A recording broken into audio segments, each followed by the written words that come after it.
Sorry about that. It looks like I had a little connection problem, but I'm back. So just to pick up where I left off, we're going to talk a little bit about mechanical exfoliation. Some more. Again, today we talked about the scrub brush last night. Tonight we're going to talk about scrubs. You know, the most common thing, everything that comes to mind when you talk about exfoliation is a scrub, right? So we're going to go through some of the different kinds of scrubs. I have some examples with me, and I'm going to also do a scrub on my face while I'm talking to you guys, and we're going to break down some of the ingredients in scrubs that are best suited by skin type. There's so many scrubs on the market. Oh my gosh, when you walk into the store, there's so much variety.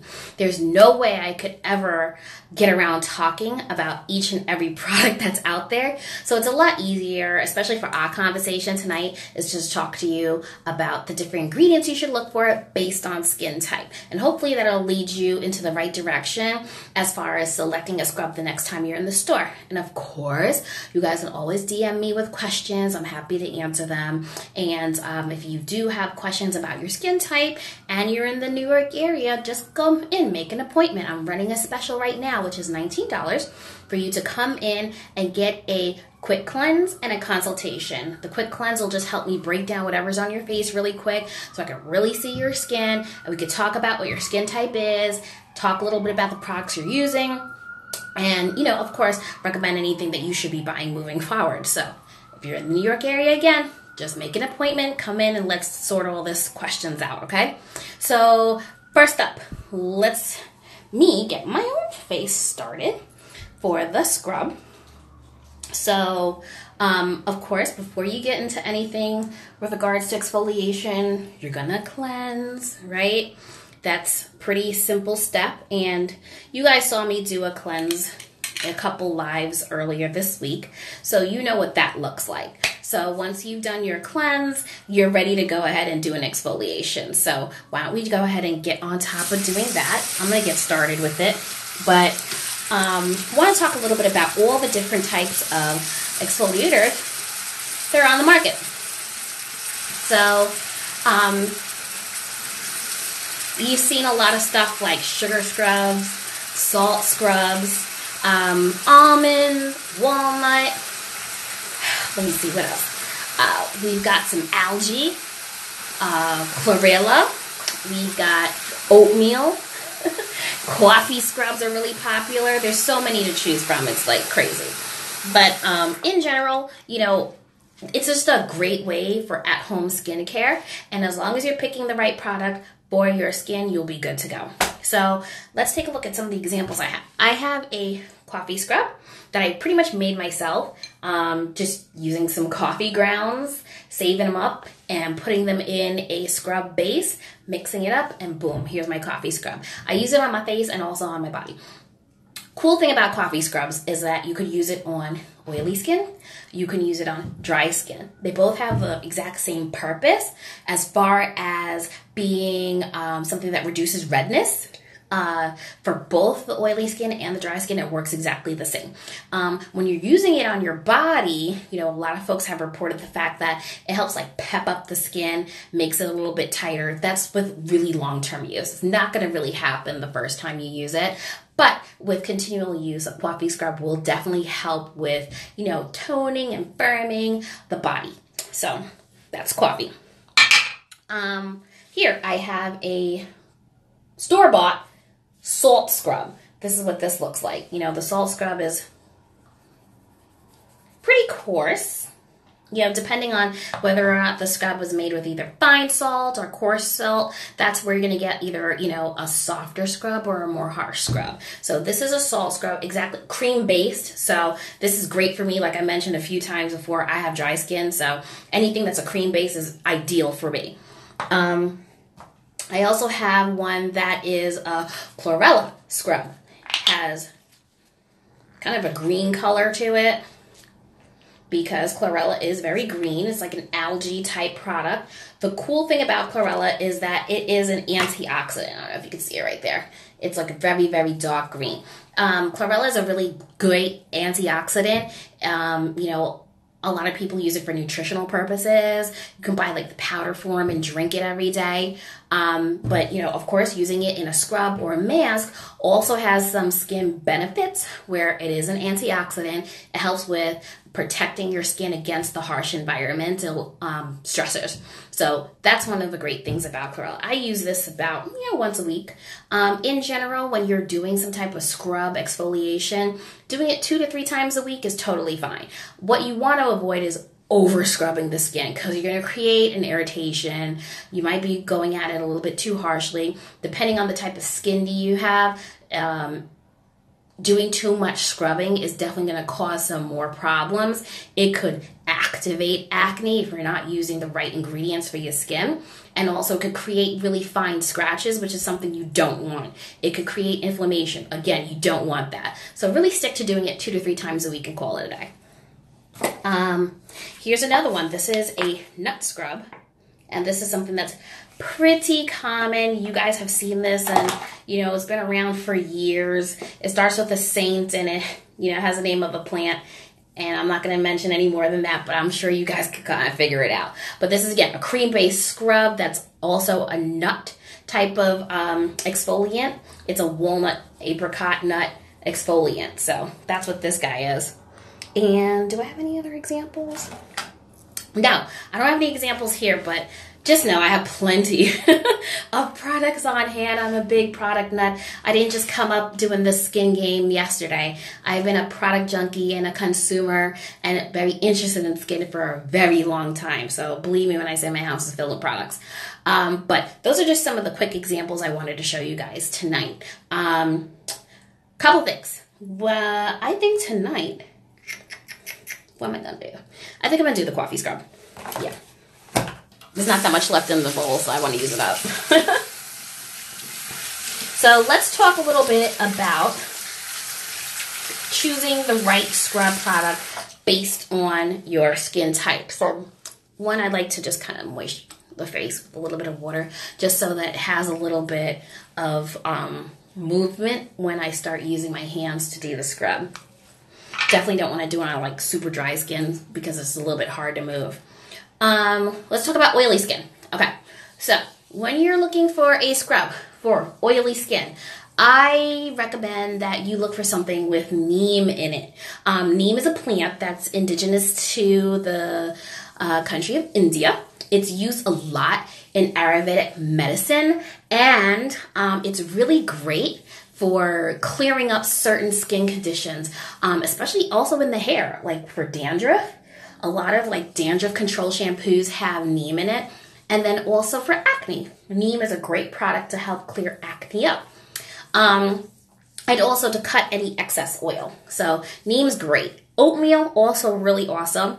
It's great for soothing the skin. We've got green tea, which is an anti-inflammatory. So if you have some redness going on, that will help take down some of the redness. We've got cucumber, which is also super good with being an anti-inflammatory. But in my experience, I feel like cucumber is a lot better at improving the texture of the skin and improving the hue, and just making sure your skin is like more even. So in my experience, I feel like cucumber does more for improving the texture and the evenness than it does with reducing the redness. Coffee, what I'm doing right now. Coffee is great. Coffee is great for both dry and oily skin. So it reduces redness, and it helps bring a lot of circulation to the skin where you're scrubbing. So it helps really pep it up, look really robust and energized. So coffee is great there. While we're talking about acne skin, one thing, oily skin, I want to talk about acne skin. You can be oily without having acne. That is absolutely possible. You can have dry skin and have acne. So it's not necessarily related to have oily and acne. It's just more common to see the two together, but it doesn't necessarily mean that if you have oily, you're going to have acne. No.